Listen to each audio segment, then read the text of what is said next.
maroto eto an-tany, mahafinaritra be ny mahita an'izany.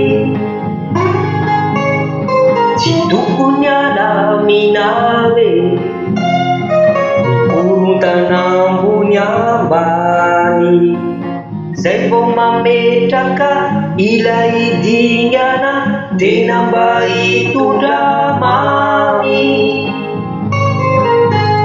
Iovy avoko teny mbola mananaina mba ioa ny fo, ny fanahy sy ny saina lamino, ny resaka asio marimaritra irazana ataovy ny ezaka mba ny mety noraisina.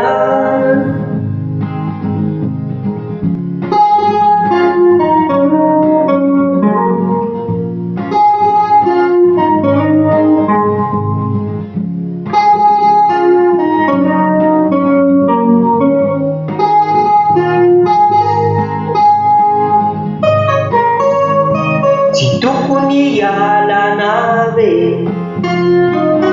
ireo fomba tsy mendrika, fa tena manimbange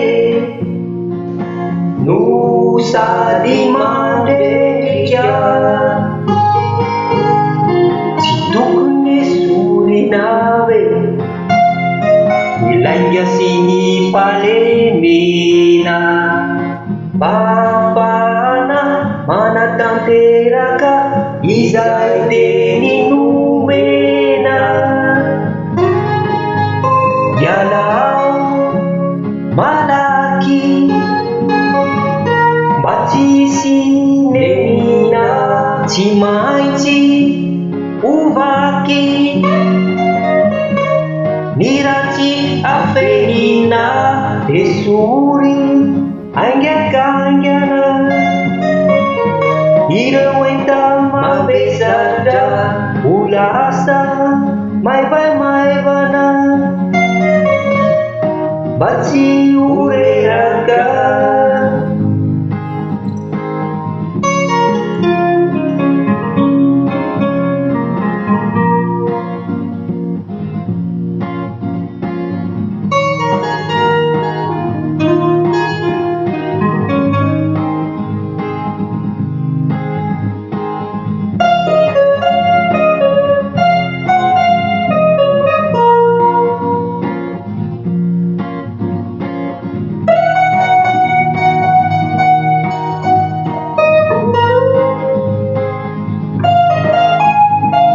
Tonga izao ny fotoana avelao, avelao any amizay ny adalana, fajino ny hoavy kande apetrao, apetrao tsara ny fototra ifarana. Koa mba avelao re ireo fitiavan-tena, manimba ny fiainanany mamotika ny firenena. Koa mba avelao re ireo fampadorina, miteraka olana be sy mitondra fahorina.